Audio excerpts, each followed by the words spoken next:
disc guards on front and back. The bash guards. This is actually not. We use this in Bulgaria because it's incredibly dry and incredibly rocky. But I wouldn't necessarily choose to use this in Romania. I wouldn't choose to use it only because if it's a dry Romania, sure. But if it's a wet Romania, because these things, they gather mud. I took one off my other bike after the Boxing Day Enduro. Just talking about bike setup real quick, Tommy. So I was saying mostly for extreme enduro, it's about protection, number one.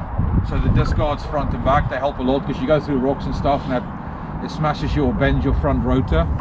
And you're doing massively long downhills in places like Romania that's 40 minutes long in some cases.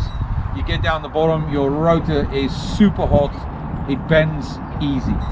This is the problem, you drive heat into stuff, they bend. Or on cold mornings they crack, right? That's the thing. What I was saying is we use these in Bulgaria because it's super dry and super rocky. I'd use it in a dry Romania, but if it's a wet, muddy Romania, I'd probably think about not using it. The reason being is I took one after the Boxing Day Enduro off my bike and I just wanted to weigh it in its state full of mud. And I literally took it off the bike, put it on the scales, it was 18 kilos. Of mud? My God. Well, yeah. Yeah, it's a lot. 18 kilograms, that thing, with the mud in it. So be careful, you know. It can really, I snapped a rear spring, I think because of the extra weight.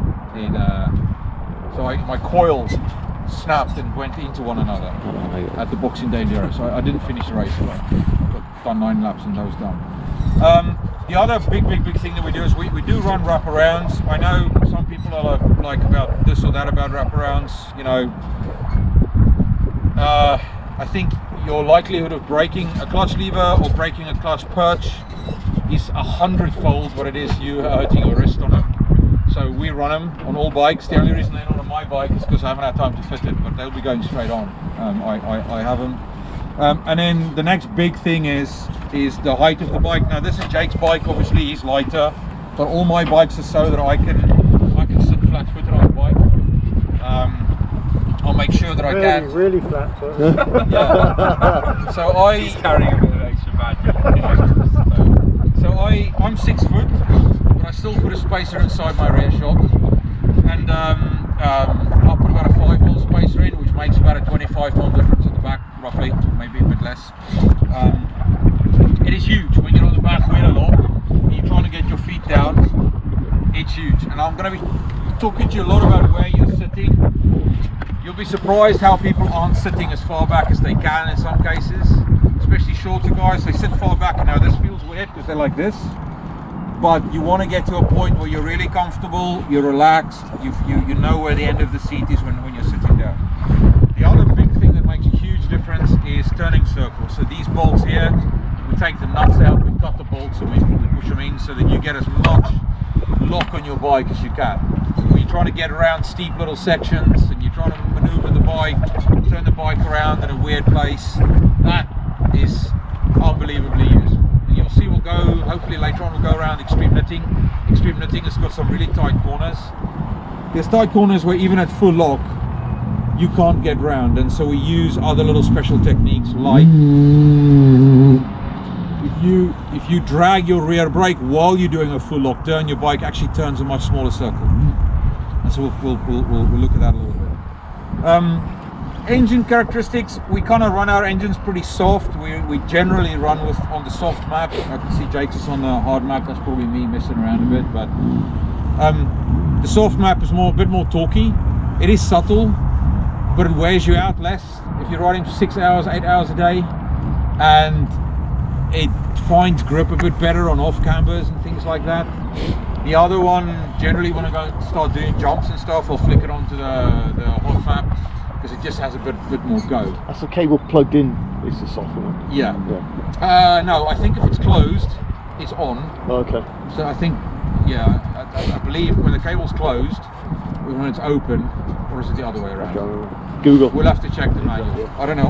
I always use the switch. I know one is hot and two is off. So Other than that, there really isn't much else other than maybe say the straps. The straps help you lift the bike.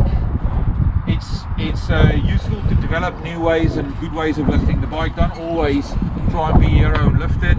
You can use your knee to lift it, and you can hold it on your knee all day long. It doesn't really matter, you know. I'll show you some other ways of moving the bike when your bike is steeply pointing down. You can lift the back up and move the bike that way. That's a useful way of moving the bike around, unless you're not trying to do some weird stuff on the bike. But you know, some people do run foot pegs. There's lower and back.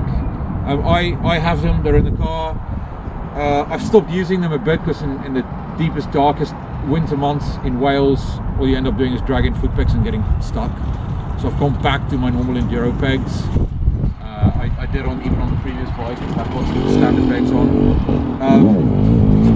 You know, I think lowered and rearwards rear pegs will make a difference to guys like Billy Bolt and whatever else. I think the rest of us, it's such a subtle difference you probably don't even know. If you're 6'4", they help give you a bit more cockpit. But for the most part, let's say the standard pegs are good. These pegs generally bend before they break. And that is invaluable because I've now broken 2 foot pegs while I was out. In fact, I haven't broken, I've got the steel ones that are further down and back, and they snap that pin in half, and then the foot peg just falls out, and then you've got just nothing to stand on. And you know, that happens twice, 2 or 3 times, and then you lose your metal tab on the frame, and then you've got big fucking problems. We run fans on our bikes. They're quite important for hard enduro type stuff. We also run Evans fluid in the bikes. Gearing, I believe for extreme we run 1250 gearing mostly. He's much lighter than me, so he's actually thinking of going back up to 1350. I'm 95 kilos, so for me I want that 12. Eurotech recommends 1248. That's similar to 1352. The reason I use 1248 is smaller sprockets. The rear sprocket, believe it or not, they get caught up in all kinds of shit. If you can have a smaller sprocket, and the 48 is a bit smaller than the 50, it just keeps the chain out of hassles. The other thing a lot of people do is we use these, this is just a standard rocket link chain, the split link chain, there it is. We normally flip them around and put them on the inside when we do events. So that split link sits on the inside, it doesn't run on the outside, they wear less on the inside. That said, make sure it's fresh before every event because they do wear down, they get paper thin. So maybe it's sometimes better to have the proper rivet link system. They're just more reliable, but they're more of a pain to take off if you need to change anything or the swing arm. The other thing we carry with us, it's quite an important one, is a 19mm socket. If ever you have a situation where something does knock your chain off and it wraps in under here, only way in the world to get it out is to get the swing arm out. Ask Robin, he did it at the roof of Africa on the middle of a mountain, and you need a 19mm socket to do that. So we carry a little 19mm socket with us to do that. Especially rocky races, Sea to Skies, Roof of Africas, any one of those. They're very useful. As for what you carry on your body, carry as little as you can on your body. Get it on the bike. The only thing I ever carry in my body is water, no more, because and I'll give you another statistic which is sort of relevant.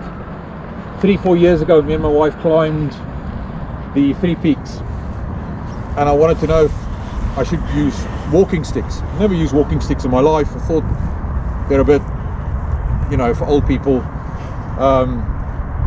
So I read up. As it happens, every step you take with a walking stick removes 6 kilograms of weight from each knee, and over the day the distance you cover is the weight of 30 elephants, right, that you're saving from your knees. Now apply that same logic to this. You put something on your back. How many times a day are you standing up with that weight in your back?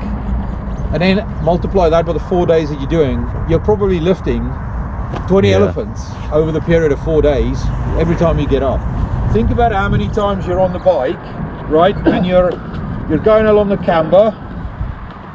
You're going along the camber, and you've got all your weight on one leg, and you're lifting and managing that weight all with one leg, right? So it's a lot of weight. So like, be smart, get stuff off your body, get it onto the bike. So we use these things. We hide stuff on here, we put levers in here, anything that you can, get it off your body, get it on the bike. It does make the bike a bit heavier, but it saves your body a huge amount. Like, it makes a very big difference. You watch the pros, they got hardly anything on them. Like, they even ride with small bladders, and which I don't recommend, but you know, like they know their bodies better than anybody. So just try and get as much off your body onto the bike. Hide it everywhere you find. There's lots of space here, there's lots of space under the seat, there's lots of space in the airbox. We carry all our tools in the airbox. I mean, you don't need a huge amount more. In Romania, they force you to carry a pack of stuff, flares and a signal mirror and a whistle and all sorts. Just hide as much of it off you as you can. Strap it onto the bike if you can, you know, because it gets it off your legs. On some bikes, we flip these switches around so that they're upside down. So you can turn this one so it's this way, just so if you do flip your bike, at least you're not smashing your switch. I don't know if anybody's in a 2020 bike. If you have a 2020 bike and it doesn't have a kickstart, you can buy one of these extra switches, and they fit them on the frame down here, so you have a spare starter switch. At least if this switch gets smashed, just flick this one in, you can still start the bike.